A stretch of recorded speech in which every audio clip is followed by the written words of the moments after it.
before I go into my introduction, we're having readings today from those who've been working on creative writing exercises and poems as part of a series of workshops here at the museum. And we're hoping many of them are actually here to read out their poems in person. Jenny Lewis, the poet, came to me many months ago now to explore the possibility of running a series of creative writing workshops and a culminating performance, being today, opportunity for participants to showcase their works from those creative workshops. It was an easy thing to agree to, given Jenny's background with her works After Gilgamesh and this year's poetry collection, Taking Mesopotamia, that trace her long-held and deep engagement with an ancient culture that is so well represented in our permanent collections. Before we begin, I'd like to thank Jenny for bringing this project to us, and also Adnan, who she's been working closely with throughout the length of the project and who jointly delivered those workshops with her. There are many other people involved in bringing today's performances to you, and perhaps I'll allow Jenny or others more directly involved in the project to do those extensive things at the end. But I'd just like to say a special thank you to all those who booked their place on the workshop, who submitted their work for print in the handout that you should all have in front of you, and who also bravely agreed to read their poems from this lectern this afternoon. The workshops took place on 3 Sundays over March and April this year that took the ancient history and culture, the art and the poetry of ancient Mesopotamia as their starting point. Participants were led up to the ancient Assyrian galleries and took objects, reliefs and the artwork on display as a creative starting point for their poetry, which they then workshopped with Jenny and Adnan down here in the Claw Learning Centre. The first half of this afternoon's performance will feature those participants reading out some of their resulting works. The second half will be introduced by Leona, and that will be a series of performances by Jenny. Adnan will have a musician playing the oud and also some singing as well. That will constitute the second half. Just like to say that Ed, Hawkesworth, Sarianne Durie and Ines Metcalf and those other 2 participants who didn't show up today, unfortunately, they can't be here today, but Leona will be reading their works that you have listed in front of you. So, without further ado, if I could just ask you, after each poem's read, not to applause. That's not because they're not any good, it's just that the poets have expressly asked not for applause in between to break up the rhythm, but perhaps one large and warm applause at the end. That'd be great. So, please put your hands together, join me in a warm welcome to our first reader, which will be Pamela.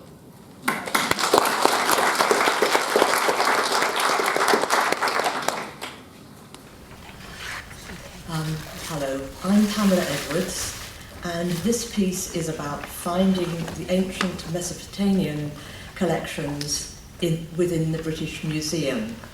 I dedicate it to our wonderful tutors, Jenny and Adnan, whose workshops provided such inspiring maps and guides to our explorations of the Mesopotamian galleries, and also to those spirits of time and place that we discovered when we went there. Finding Mesopotamia. I am taking a walk through history, through time and across space, weaving my way back through Anglo-Saxon splendour, Byzantium and Rome, through ages of iron and bronze and stone, jostled by the voices of the living and the whispers of the dead, as I search for my destination in a land between 2 rivers on a fertile river plain. Here, gods of sky and wind, of earth and of the ocean beneath the earth, shaped a people from water and clay, dried them in fire and sunlight, glazed them in colour, and set them into being on the great gaming board of the gods. It was a place of dust and sunlight, of water and the wind, a land of first farmers become rich with the fruits of the earth, sorcerers and smiths, lawmakers and scribes, of artists in stone and clay, craftsmen in beaten gold and lapis lazuli. A land fiercely fought over, where each new discovery of weapons forged in iron, of battles fought on horseback or in king-carrying chariots, would sweep the playing pieces into a new configuration.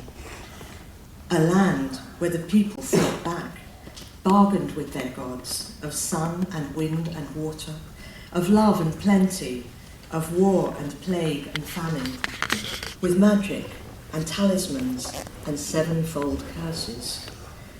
This land, this people, who set the wheel of stories spinning across millennia, gave faces to the gods and left fragments of shining beauty along their pathway from sunlight into the underworld, for us, their distant inheritors, to decipher, to wonder at, and honour.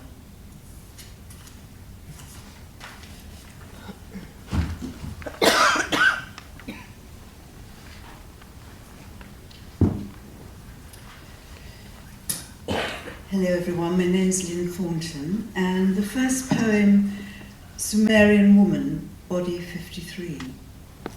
She's caught in a spur of light, her crushed skull x-rayed, anatomized. They have remodeled her head, life-size. This blank face image wears a headdress of gold-leafed ribbons, scattered with beads of lapis round her imagined neck.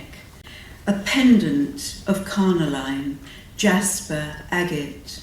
To the left of the display, a cockle shell of green powder labelled possibly for use in the afterlife. She is beautiful, beautiful enough for Hamlet to list the vanities of women against this life cut short, tipped into a pit with her other women, skull smashed, broken boned, anonymous. Were they all forsaken by Shumalia, the goddess of the bright mountains? Was it the anger of her heart that sealed their fate, eclipsing the sun, darkening the forest on their last dancing day? Second poem, Dying Lion. This is no clumsy bull in a ring, nodding his bandolieras under a scorching sky, but a lion crouched low, haunches down, muscled shoulders weakened by a royal try that hits its mark. Blood gushes like a mane of hair from its mouth. A carver captured the pain, the grandeur of the beast, in chiselled effects of sun and shadow, a living strength that melts stone. For a moment, the tourists are stopped in their tracks by the beauty of it. Was it worshipped by kings or feared as it roamed the city walls? They move on. Shutters click again and again. Images are trapped in frame after frame, later to be labelled under ME-1992. Only another day to go. History can always be relied upon to keep some sort of status quo.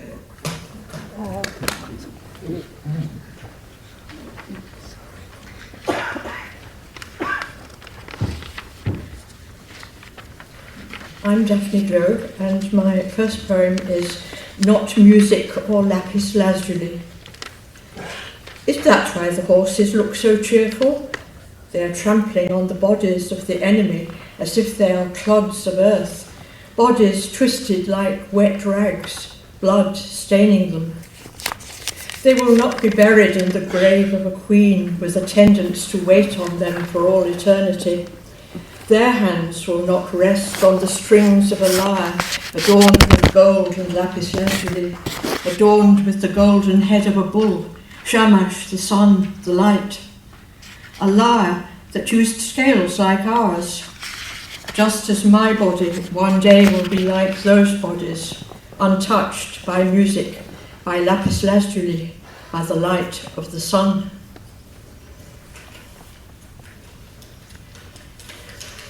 My other poem is Kumbaba, We went deep into the forest. We went into its heart, where the cedars grew close, where the abundance of cedars was a darkness, where the darkness of cedars was a monster at the forest's heart, a monster guarding the forest, a nightmare face guarding the radiance of cedars.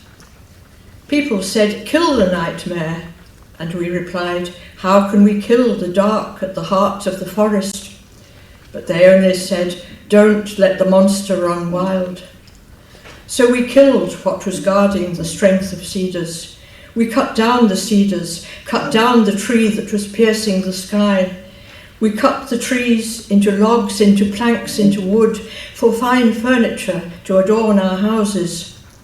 We killed the monster, and the roar of his passing echoed through continents. At the heart of the forest, we found now no darkness. We found no forest, found no radiance of cedars, found nothing.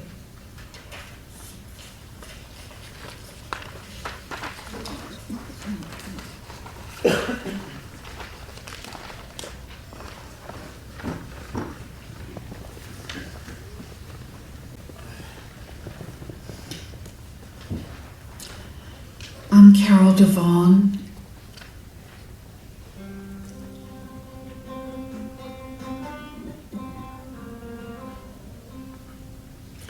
Sumerian dreaming woman. My home is between two rivers.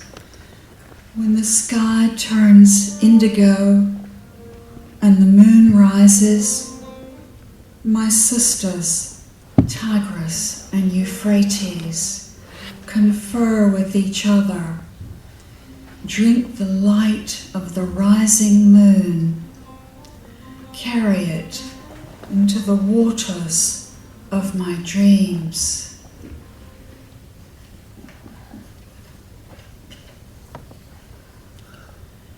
Women fast, say prayers to Inanna, who juggles love and war. They walk to the tombs twice a day by the morning and evening star.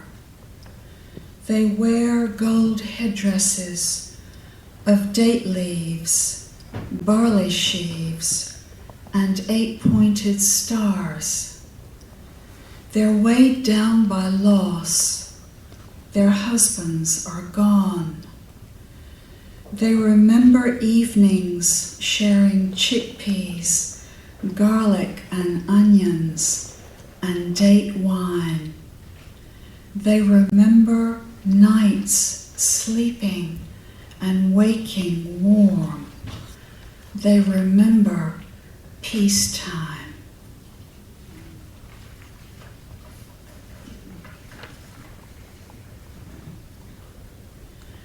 A hero searches for the secret of youth, dives in deep water, risking his life to find a spiny, thorny, prickly plant and bring it to the surface. Laying his trophy on the ground, he turns away, his mind drawn by the comfort of a cool, shallow pool and the possibility of seeing his own reflection. Absorbed by success, he's deaf to hissing, blind to slithering.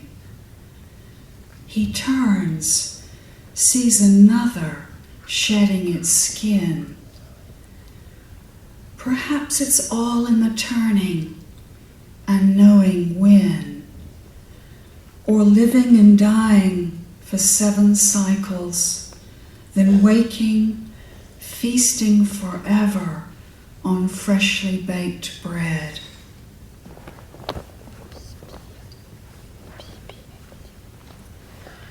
Inanna, Inanna,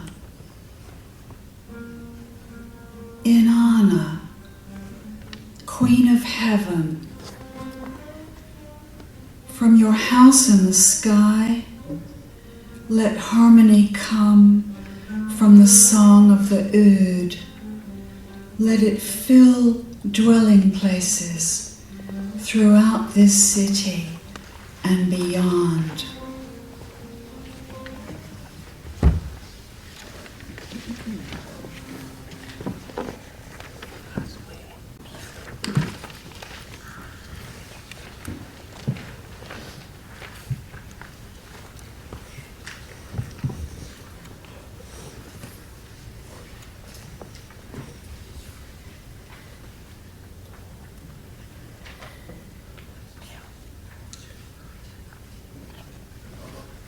At that boundary, I first saw you.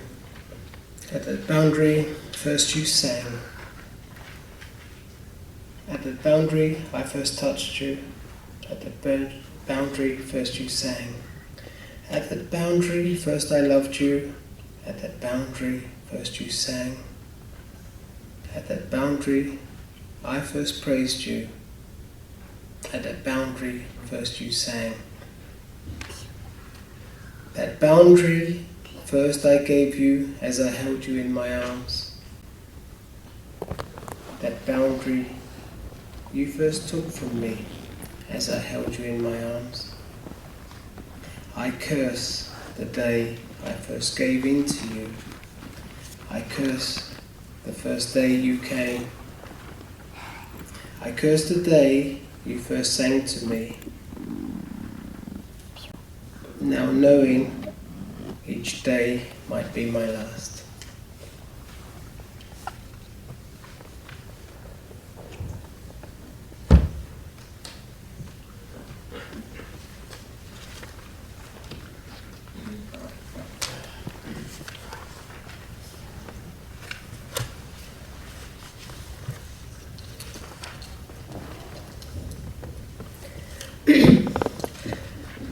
To Babylon.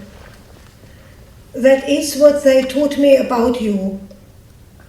Out of your sand and clay, you gave birth to civilization. And out of the shadows you left us, we gave birth to ourselves.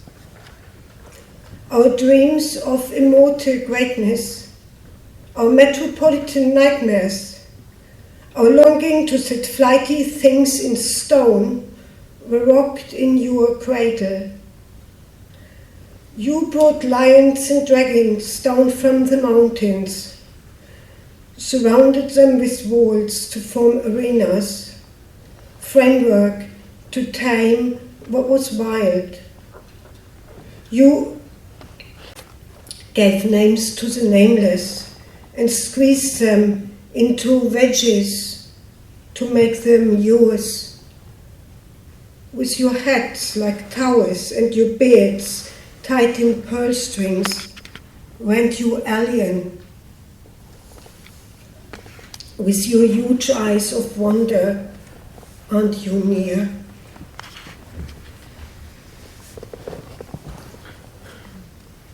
To Enlil, prayer of a young girl lost in the great flood.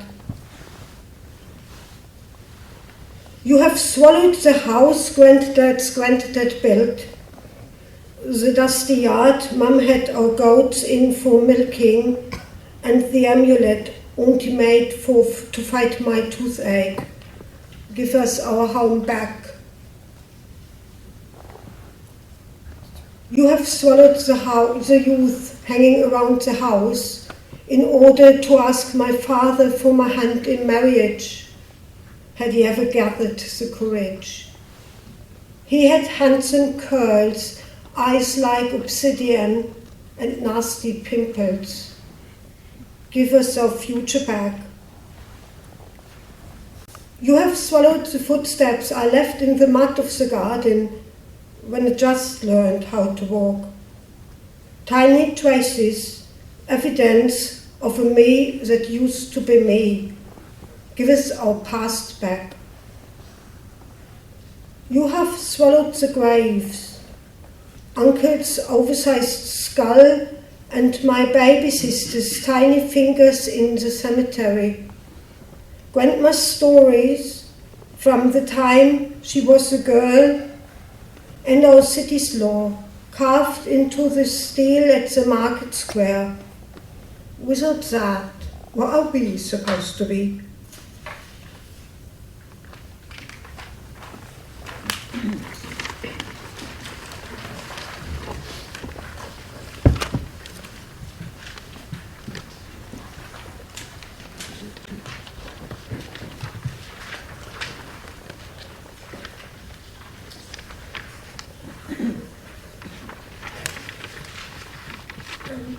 This is When They Believed in Us, and it's about the god Enlil who sent the flood set in modern day, in the modern world.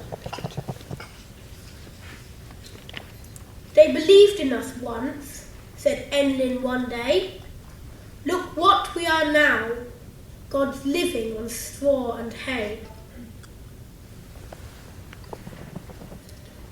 عندما آمنوا بنا قدما هم آمنوا بنا في يوم ما قال لي انظروا كيف نحن الآن آلهة تعتاش على القش والتبن.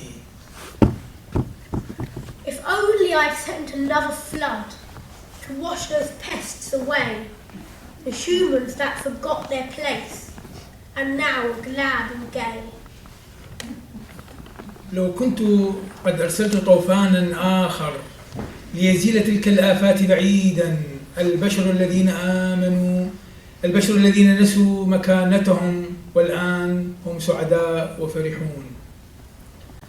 Last, that stupid Enki that saved the human race. I hope he shares my horrid fate, the fate he deserves to face. لينصرف عنك الغبي الذي أنقذ البشرية، أتمنى أن يشاركني مصيري البشع، المصير الذي يستحق أن يواجهه. I wish I could end it silently in an alley without a fuss, to think what they could have done if they believed in us. أتمنى أن ننهي ذلك بصمت في زقاق بلا ضجة، لأفكر بما كان يمكنهم القيام به لو آمنوا بنا.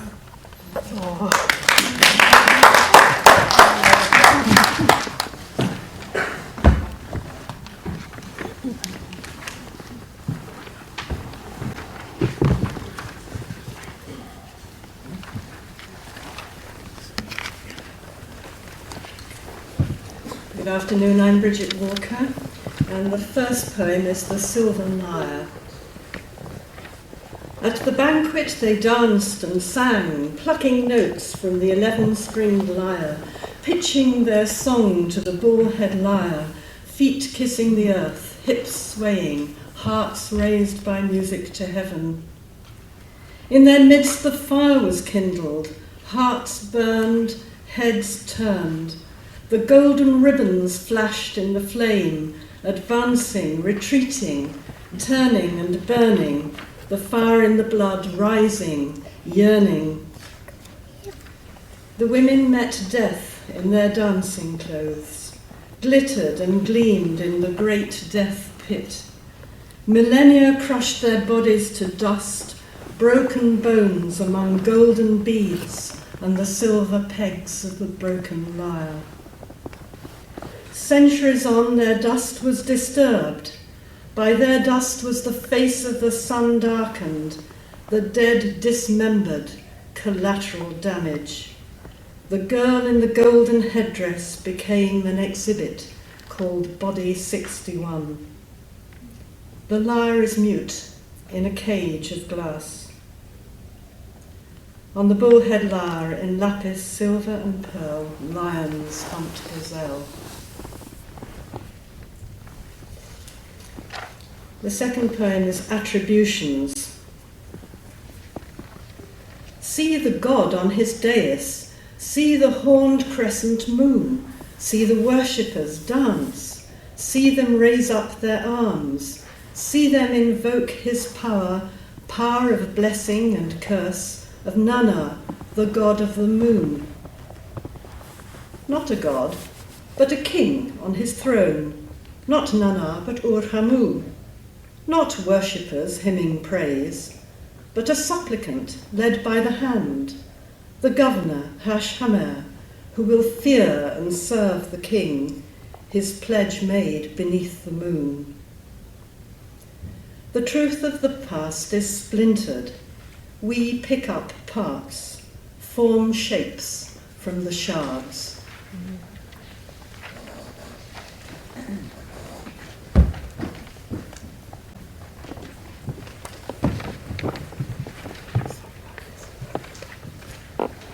I'm reading Ed Hawkesworth's poem, Stone Mesopotamian Map. Maps confining stars, containing laws of gods, like Enlil, who ordered the flood to drown out 1 million hungry voices. They were reborn into slavery, cast in earth and water, made to endure, then sink into the underworld, to shuffle off in palls of dusty feathers, rise with the scribes before their goddess dawn.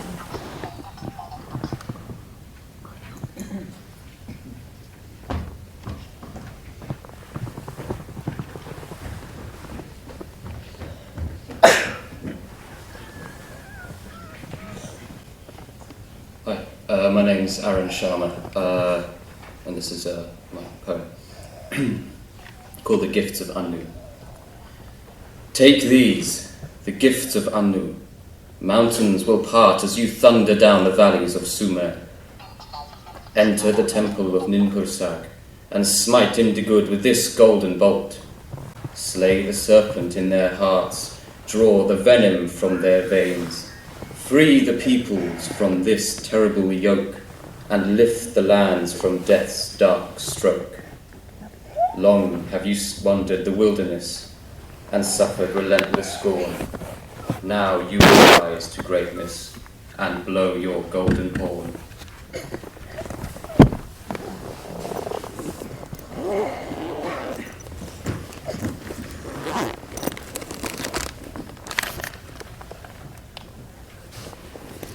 This is Cuneiform by Sarianne Durie. 1. Millennia of knowledge inscribed on bricks. 2. Scritch, scratch, scratch, scritch, stylus crisscrosses damp clay. 3.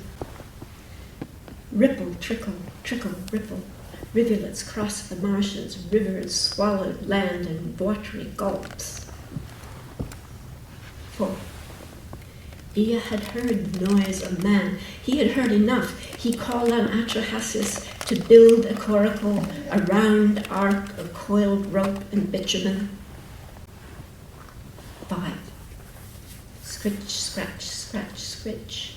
He bound it together and filled it up with animals 2 by 2, all written on the surface of soft clay. Torrents poured, pouring torrents. 6. Another ark, another flood. Utanpishtim had a warning. He built an ark. Water flooded, canals, rivers, marshes, the land sank.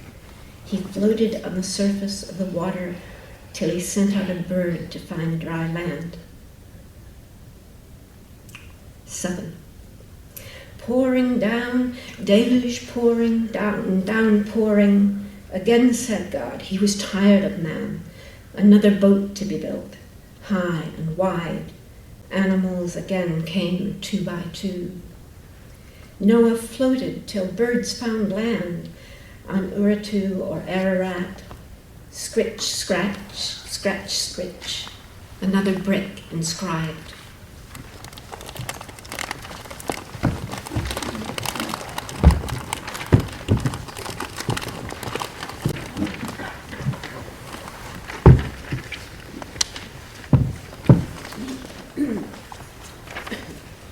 Hi, I'm George McGillivray, and this is Mbaba's story. You and Leal appointed me to guard your cedars. You and Leo picked a monster, the better to protect them. You, Shamash, sent Gilgamesh and Enkidu to cut down the cedars.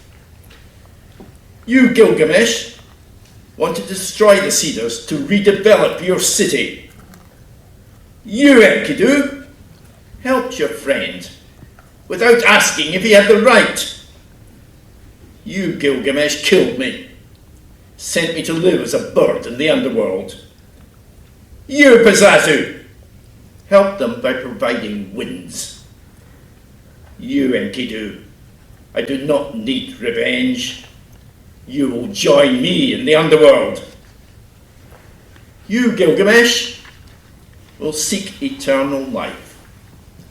You will fail. You who will follow, you will hear Gilgamesh's story, not mine. You gods, your cedars will be felled. Who will protect them? This is the lion hunt. The king hunts the lions in ancient Assyria, a display of power in a public arena. The king's prowess lives on in ancient carvings, which speak to us now, the lions extinct. The king hunts the deer in Richmond Park, a walled enclosure where the people are excluded.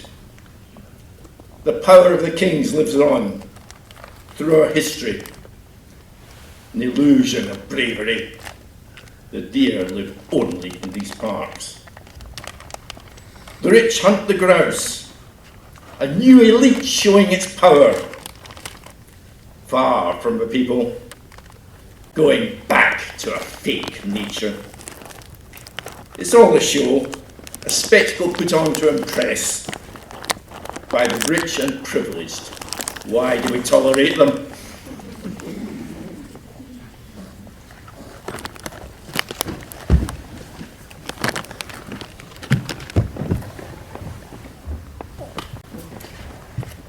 And this is by Ines Metcalf, Immortal. Gilgamesh the seeker of immortality, imploring the gods in endless travels, Ashur, Shamash, Ishtar.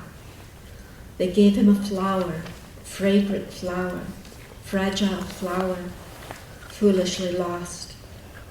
No more journeys, sees Nabu, the god of writing, right by his side, makes him immortal on sturdy clay tablets.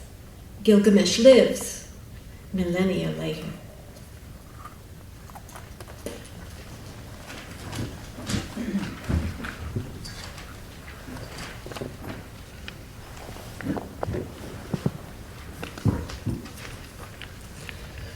I'm Michael Newman, and the poem's called Floods No More.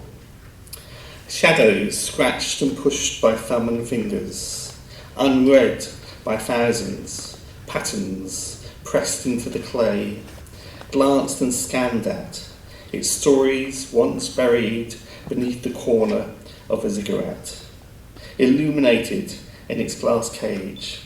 It is a memorial, a grave. The king won wars. He gloried in the hunt.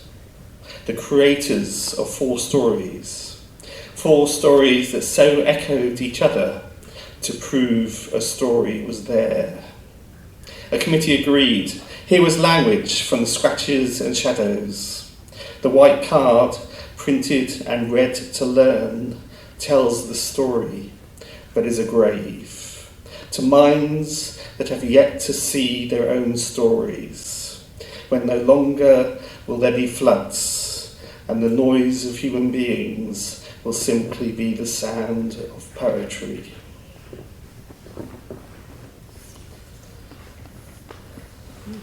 "10 dogs. 10 dogs, mastiffs, don't think bite. 5 colours, each a pair, loud in the bark, each named and ready to defend, bite of his foe, full of the magic of incantations, expeller of evil. ready to leap and tear, catcher of the enemy. We are safe from the shadows.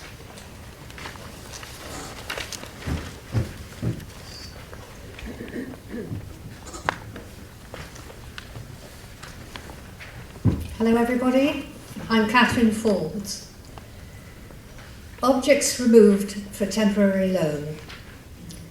I looked for you in the museum, thought I could assemble a semblance of memory.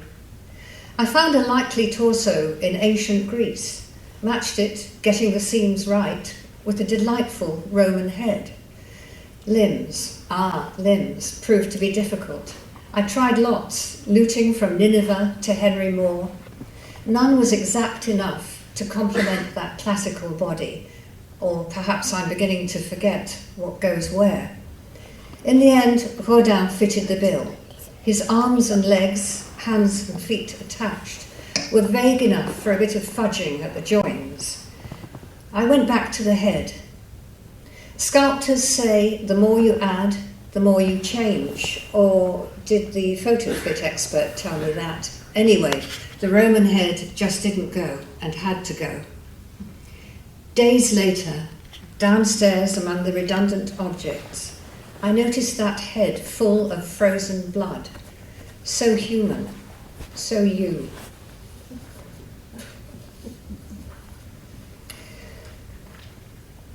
Please do not touch the objects. Fingering mobiles, 3 girls shift foot to foot on the gridded tiles, turn away from the lion hunt. To find out more about Assyrian sculpture at the British Museum, explore online. I want them to look again. I'm thinking gladiator, Russell Crowe, crowd fodder, fighting for his life. Here it's the lion's turn, prepped for death the hard way, picadors speared, spewing as they sink into the pock-marked walls. This sandy, monochrome gauze displayed in unmissable storyboard detail, but I've lost the girls. Eyes down for a signal, they move on to the world of Alexander. Please do not touch the objects. We will not object if they touch you.